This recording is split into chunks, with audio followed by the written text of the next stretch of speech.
Jérôme Moroge, merci d'avoir accepté notre invitation. Je vous en prie, bonjour. Alors, il y a 15 jours, le média Vert de Rage a sorti une enquête qui atteste d'une pollution au perfluoré, des polluants qui sont dits éternels sur votre commune.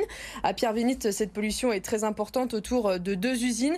Vous, quand vous apprenez cette situation, forcément, je pense que vous êtes sous le choc, mais vous n'êtes peut-être pas si étonné que ça, parce que depuis juillet 2020, vous essayez un petit peu de mener l'enquête sur ces perfluorés.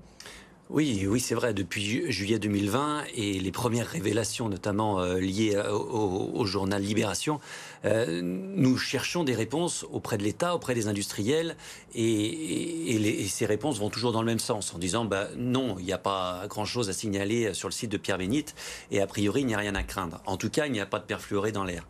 Et c'est vrai que après avoir visionné ce reportage, on se dit non, ce que vous nous dites depuis un certain nombre d'années, c'est faux, puisqu'a priori, il y en aurait dans l'air, il y en aurait dans les sols. Alors pourtant, en 2020, oui, comme vous disiez, vous avez quand même interrogé l'État. On vous a dit non, tout va bien. 2 semaines après ces révélations, où en êtes-vous? Est-ce que vous en savez un petit peu plus? Vous avez d'autres informations? Ça a avancé?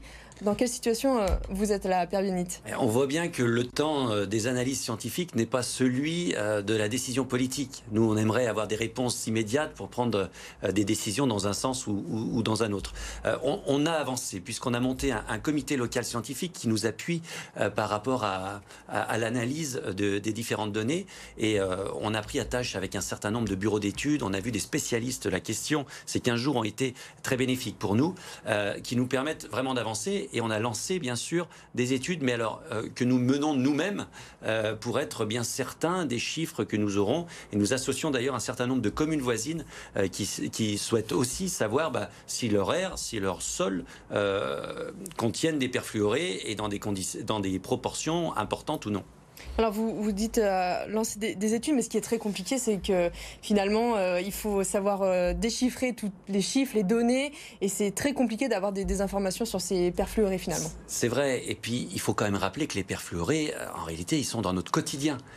Aujourd'hui, on en a dans notre alimentation, on en a partout. Et il y a eu une étude réalisée toxicologique en France, il y a un certain nombre d'années, qui a prouvé que tous les Français avaient des perfluorés dans le sang, mais plus ou moins, et pas forcément par rapport au lieu où ils habitent, mais par rapport à leur quotidien, à ce qu'ils mangent, et finalement aux produits qui sont tout autour d'eux. Alors concrètement, qu'est-ce qui a changé là, à Pierre-Bénite depuis 15 jours? Est-ce qu'il y a des mesures qui ont été mises en place?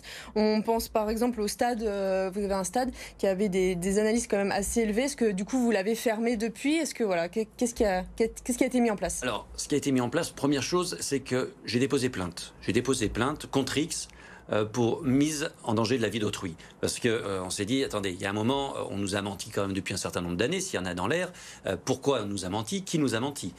Donc ça me semble important pour mener une enquête. Quant aux équipements publics, nous avons un stade, effectivement, qui jouxte quasiment l'entreprise, les entreprises visées. Nous l'avons fermé durant une dizaine de jours pour prendre le temps de l'analyse, ne pas être dans le coup de l'émotion. Et selon en tout cas, les scientifiques que nous avons vus, il se trouve que ces perfluorés, vous les ingérez surtout par l'alimentation. Il n'est finalement pas prouvé encore que nous puissions les inhaler. Donc des poussières qui seraient sur un stade, pour l'instant, on ne sait pas si c'est dangereux ou pas. Et en plus, on ne connaît pas encore vraiment leur concentration. Dernier point par rapport au stade, ce qui a été relevé durant le documentaire, parce qu'on n'a pas les chiffres de ce documentaire, on n'a que ce que on a vu chacun lors du reportage. Eh bien, les chiffres concernent un perfluoré que nous n'avons jamais trouvé, qu'aucun scientifique n'a jamais trouvé dans le sang des Français, mais même au-delà. Donc si ça se trouve, c'est quelque chose de tout à fait bénin.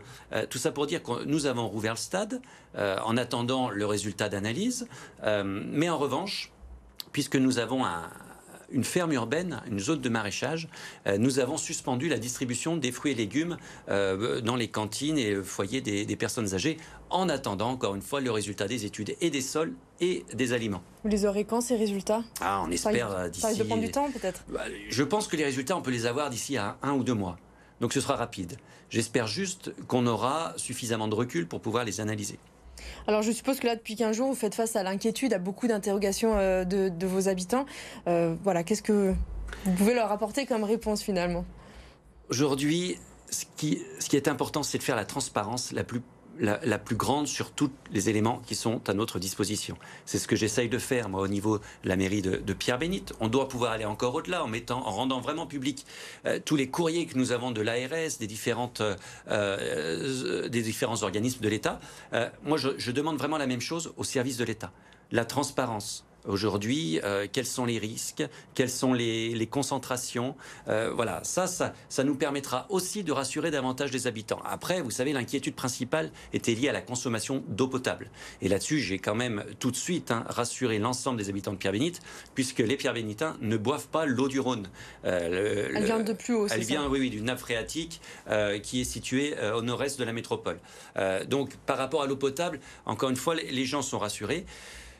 Aujourd'hui, voilà, je dis attention, on parle d'un produit, de substances qui sont dans notre vie quotidienne. Donc, ne tombons pas quand même dans le catastrophisme, mais nous attendons des réponses et je peux vous dire que nous travaillons à ces réponses. Oui, vous me dites, vous attendez des réponses. Est-ce que vous vous sentez quand même entendu, soutenu par l'État ? Alors, depuis le reportage, ça commence à aller un peu mieux, comme par hasard. Moi, j'entends beaucoup que l'État était sur de la prévention. En réalité, il n'était pas là, l'État, quand eh bien, on lui demandait des réponses. Là, on sent que ça va plus vite. Les industriels, eux, restent sur leur même position en disant il n'y a aucun rejet de ces perfluorés dans l'air. Après, voilà, moi, vraiment, j'aimerais qu'on se mette tous ensemble. Nous, on a manqué de relais au niveau de l'État, mais même au niveau des parlementaires. On a des parlementaires de la vallée de la chimie. J'aurais aimé qu'au plus haut sommet de l'État, il propose des normes beaucoup plus draconiennes, des process industriels qui permettent vraiment de limiter l'utilisation de ces perfluorés. Tout ça, ça n'a pas été fait. J'espère que maintenant, on sera tous ensemble pour avancer pour la santé et des ouvriers des usines concernées et évidemment des habitants. Ce qui rend très compliqué toutes ces analyses avec les perfluorés, c'est qu'il n'existe aucune restriction européenne et donc nationale.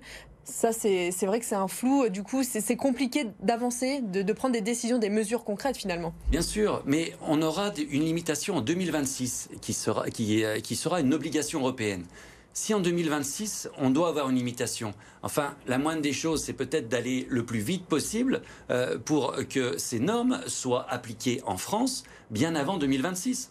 Là, c'est quand même un vrai sujet, c'est-à-dire que si c'est mauvais pour la santé en 2026, ça doit l'être déjà en 2022. Donc il y a un moment, qu'est-ce qu'on attend ?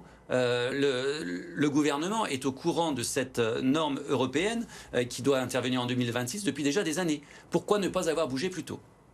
Donc là, la préfecture a pris 2 arrêtés pour renforcer la surveillance des usines et surveiller leurs rejets. Je suppose quand même que c'est rassurant, ça avance dans le bon sens. Oui, c'est rassurant. Mais il ne s'agit que des rejets dans l'eau. Encore une fois. Merci beaucoup, Jérôme Moreau, d'être venu sur notre plateau.